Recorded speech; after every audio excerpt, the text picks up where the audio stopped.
by Duarte Garrido. Entertainment reporter: the mood was somber and the dress is black, but the gloomiest outcome was the complete disregard for great film and TV. Are these ceremonies not supposed to celebrate film? The short answer is yes. The honest one is no. That award shows have always been extremely biased is a commonplace given something you hear someone knock off at some dinner party. Film awards, please, they're so political, but then the season comes up and it is still surprising how institutions like the Hollywood Foreign Press Association (HFPA) or the Academy manage to get so much of it wrong. Every year they miss out on the best films, award the wrong shows, and, seemingly trying to appease everyone, end up leaving someone out. This year they at least got the tone right. Everyone wore black in mourning. It looked like a funeral, and, in a way, it was. Because 2017 was the year that Hollywood died. Or the idea of it. From now on, we will no longer look at red carpets with the same dreamy eyes, fantasizing about a beautiful place where beautiful people do beautiful things. Now, we know that the view from Mulholland Drive shows a lawless town where alleged predators roam free and careers live and die by the sword. But looking past that, there is one thing that Hollywood still does better than anyone: movies. Time's up. Golden Globes stars defiant against abuses. Golden Globes, the full list of winners. Which stars wore black at Golden Globes? Sure, French cinema had its dawn, and countries like Turkey, Iran and Russia are bursting with great filmmakers, but Hollywood is the only place balancing the blockbuster and the independent, the mainstream and the art house. So it is a shame to see that the year's best movies have not been done justice. From David Gordon Green's superb Boston Marathon movie Stronger, to Darren Aronofsky's Bold and Beautiful Mother, there is a long list of fantastic works which have flown under the HFPA's radar. And even those which made the cut, ended up beaten by weaker, flawed competitors.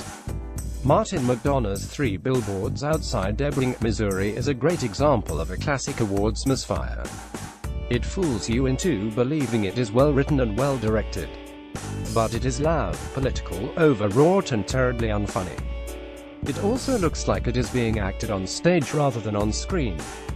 This is mostly thanks to McDonagh, who started off as a playwright and never really got the difference in tone.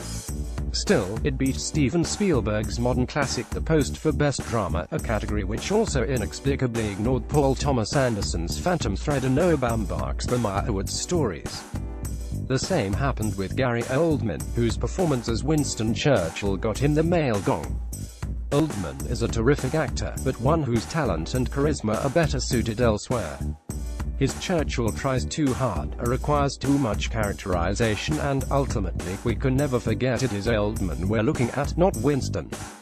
It is a shame that the HFPA didn't look closely at Daniel Day-Lewis as Couturier, Reynolds Woodcock in Phantom Thread, or Jake Gyllenhaal in Stronger, or even Adam Sandler in The Meyerowitz Stories. Oldman was who everyone expected to win, and, this year, they needed to tone down on the surprises. And so The Handmaid's Tale won over The Crown. The first being a once subversive, now rather mainstream story about a patriarchal dictatorship, the other an uncomfortable reminder of the benefits and dangers of a constitutional monarchy. Let's not raise sand. Not today. In the comedy or musical category, it is the same old ridiculous dance every year. The HFPA chooses light-hearted movies and calls them comedies. In the end, it works as a compensation prize for the second best drama. This year, the honor went to Lady Bird, a wonderful coming-of-age indie gem directed by Greta Gerwig. The movie deserved an award, or at least a nod, but why wasn't Gerwig among the Best Director nominees? The omission even led to Natalie Portman announcing the award as Best Male Director, in a mocking tone. Once again, the HFPA shoots itself in the foot in its quest for social justice. Because awards are political, people who are left out end up feeling ostracized. Because these ceremonies seem more like protests than celebrations, they become easy targets. Maybe next year the HFPA could try and actually focus on the movies and the TV shows in question. Award quality, not creed.